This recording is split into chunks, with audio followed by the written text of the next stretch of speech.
Hello and welcome back to Up the Villa. This is our tactical debrief for Brentford 0, Aston Villa 1. If you are new to our channel, make sure you are subscribing. Get involved in the comment section down below and let's have a like target. I'm going to test you now. Let's go big on this one. Let's go 900 likes. So if you are enjoying the content, make sure you are hitting that like button. Get involved, like I say, and show your support. So, tactical debrief. We're going to go in depth on the performance. We're going to have a look at some of the key parts and the key images that I've picked out. We'll have a little look at the heat maps, passing networks, average positions.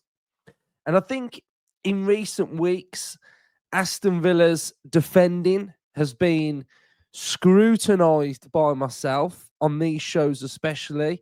It's been questioned, it's been looked at in depth, it's been sort of really lacking purpose, authority, leadership. Someone just doing the basics well, but it's also lacked defenders stepping out of their not comfort zone, but areas to defend the ball and defend the goal. And over the years, Aston Villa have had some fantastic centre halves. And I think this has been one of the biggest frustrations amongst Villa fans that we've seen really good defenders at Villa. Melberg, Paul McGrath. We know how to defend. We've seen it. We've watched it. And when we've been defending the way we have, we all know that it's just not good enough. But there's one man who was the difference for Villa. And I think he was the difference between Villa getting a clean sheet and Villa winning the game. I think it's fair to praise all of the defenders. I think Luca Dean up against Mbuemo was brilliant. Mings airily, very good. Konsa aware. But Disasi was the difference. He was everything that our defence has been lacking. Now, don't get me wrong. Is it any surprise that we kept a clean sheet when we've kind of had a bit of continuity with our defenders by keeping the same back line? So I think that is very, very important to be stable and to have an understanding. If everything just chops and changes all the time, as human beings, you're going to be a bit like, oh, what's going on here then?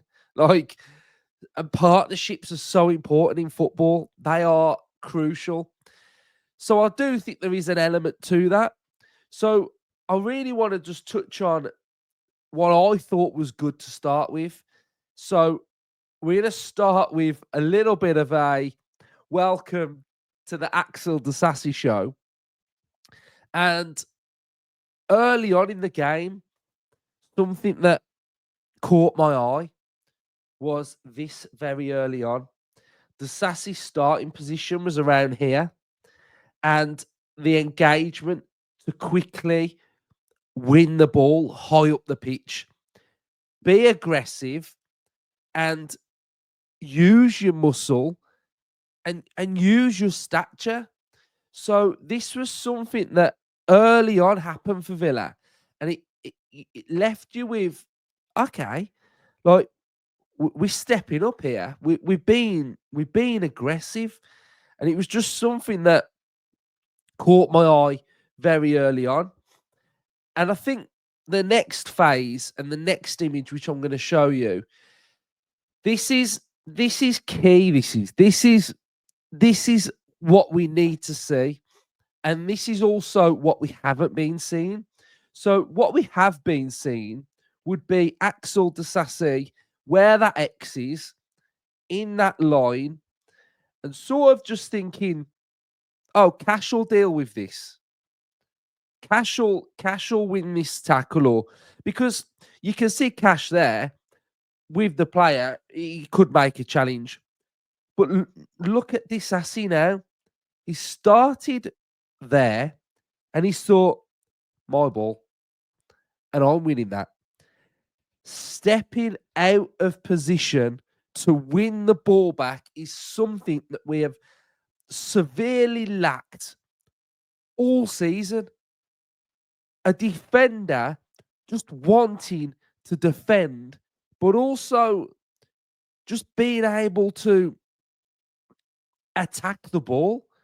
This here is so important, and I absolutely love it, and I just want to see more of it. I want to see Disasi just winning the ball. When we was watching the game yesterday, when Disasi won that ball back and when Disasi cheered, I imagine we were all exactly the same. We were all like, yes, because that is what we need to see. So fantastic from him. But again, it wasn't just on one occasion that he did this. He was doing it all game. Again, the next one, winning the ball back, taking initiative, moving away from his starting position and attacking the ball. And I can't tell you how good he was. And again, we've got another one here. Here he's behind the ball, but he actually gets in front of Sharda, makes the tackle, swipes it, cheers, and it's just brilliant recovery. Like, this is, when we talk about recoveries, this is a recovery by not being in that position there, being behind the player and getting in front of and using your strength and out muscling the player. Just brilliant stuff from Disasi. And what I will say about him as well is stand-up defending, using his strength. I mean, look at his posture here. His posture here, down low, very low to the ground, not allowing him to get his shot off and spin off round there. You know, closing the angle. Where do I want you to go? The only place you're going is down there. And this is brilliant defending, because what Disasi has done here is he's made the decision for Shard. He said, you can't go through there, mate. You're going to have to go down there. Pushing the attacker away from the goal.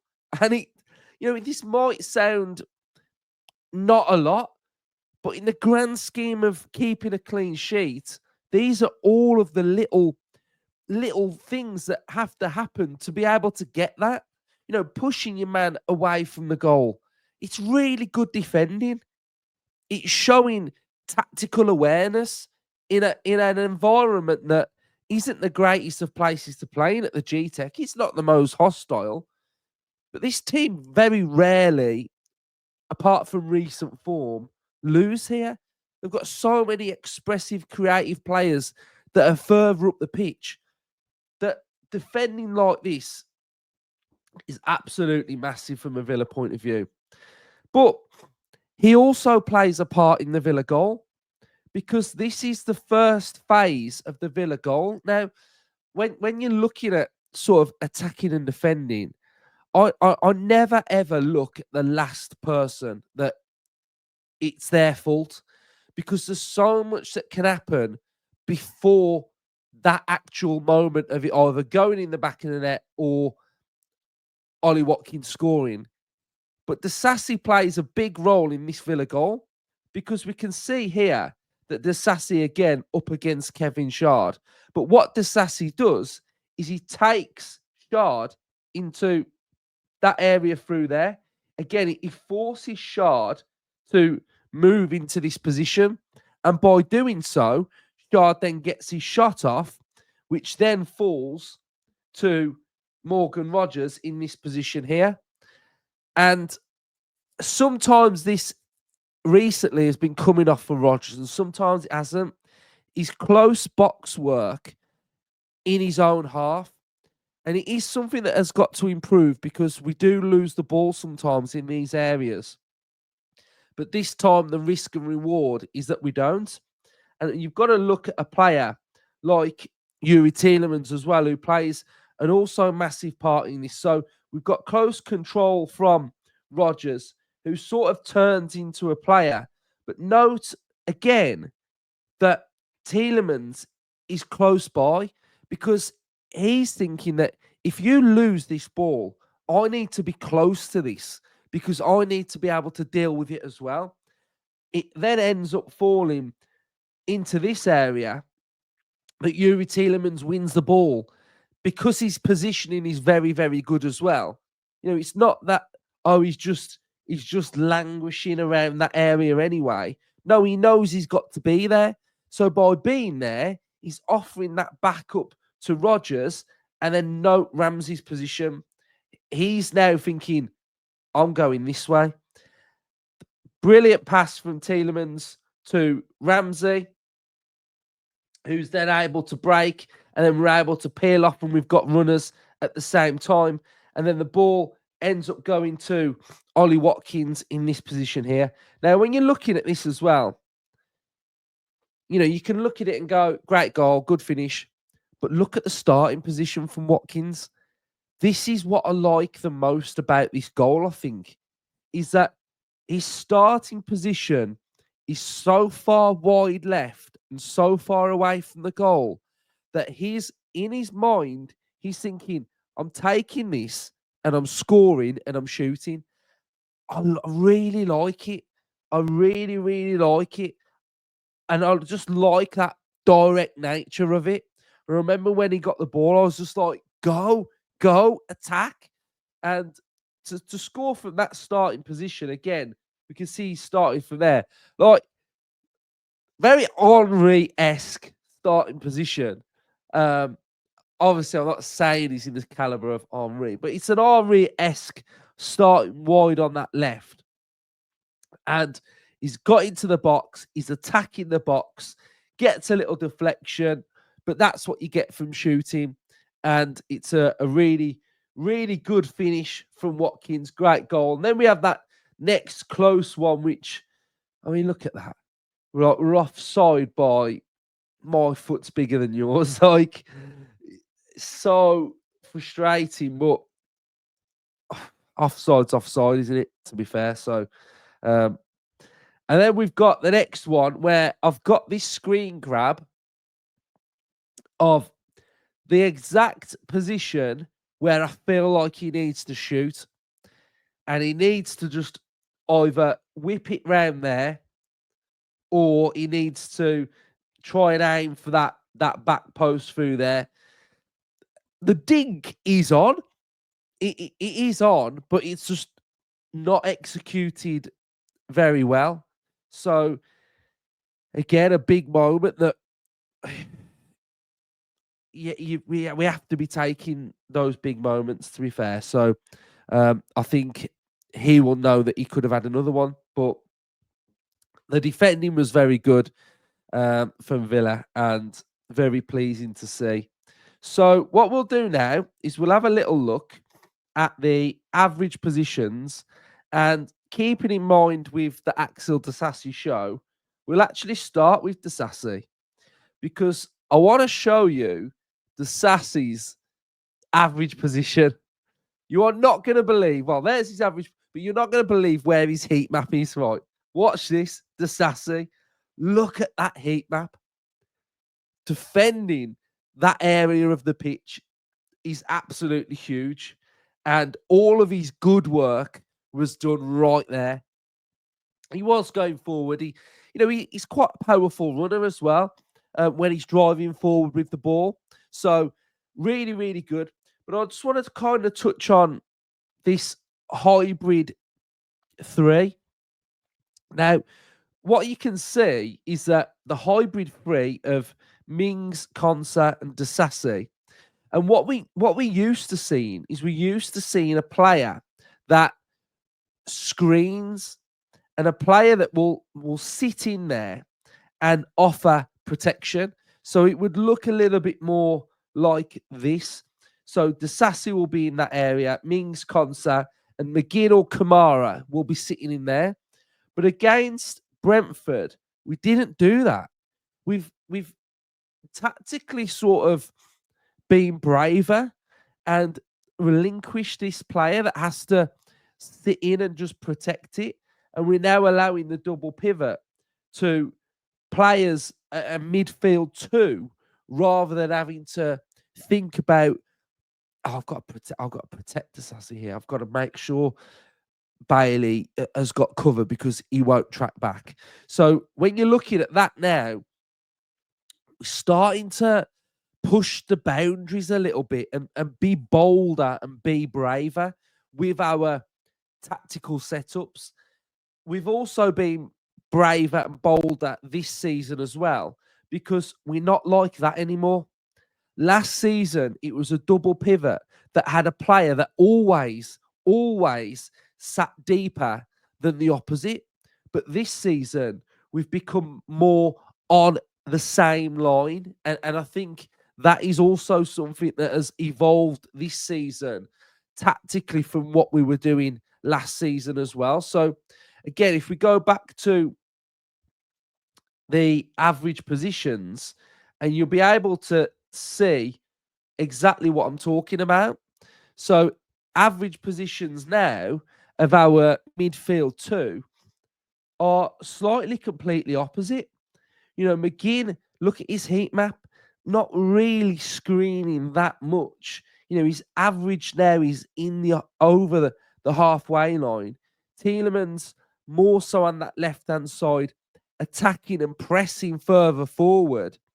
And then what you're asking for is the defensive three to be strong and hold their shape. Luca Dean getting further forward, Bailey attacking as well. So that working together as a unit and being expressive is something that I've started to spot, and it shows the brave nature of how we're trying to play this season. We've got the average positions for Brentford. Again, we knew that Lewis Potter was going to go forward on that left-hand side. We knew that Aya was going to be in and around the halfway line with that three. And then you've got players out wide and Buemo. You've got Damsgaard, who's moving around as a number 10. We've got Wisa, and we've got Kevin Shard as well. So I think we really played their front four really well. And that was something that was really pleasing from a Villa point of view when they got into their positions where they'd isolated us. We was able to get back, recover, win the ball, and that was very good from a Villa point of view as well. Digne, like I say, was very good up against Mbuemo, pushing him further back. Whenever he got the ball, boom, I'm on you, I'm being aggressive. So both sides, really, Digne and Disasi, super aggressive. And that is just what we need to do. Don't be reactive in these defensive situations. Be proactive. Be the ones that are being the aggressor. Because when that attacker gets the ball, they're going to be aggressive with you. They're going to be aggressive and want to get past you, beat their man, get the ball in the box. So don't just react to them. So it was good from a Villa point of view to see that. But again, I want to see that defensive awareness and aggression in all of our games now as well. So, against Bruges, be aggressive with them, get tight to them. So defensively, very, very good. And there was a lot of good in there, really. A lot of hard work, a lot of determination, and that also that mindset of wanting to win was clear to see. I saw it from Emery. He knew the importance of going there and getting the victory, and I think the players did as well. So really, really pleasing. We're hearing that Martinez and Asensio had slight muscular injuries, so I think again, don't risk them. Make sure they're right. Pau Torres as well. Just make sure he's right. Getting more minutes in the legs of Kamara as well, so he's going to be a lot better for that as well. So a really good debrief, really, talking about defending and good defending, and talking about a player that's come to Villa in Axel Disasi that wants it. He absolutely wants this.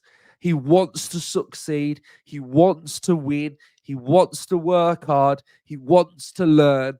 So again, brilliant recruitment from Villa, and the player showing that he wants to succeed, and that is absolutely huge. So I want to see more of it.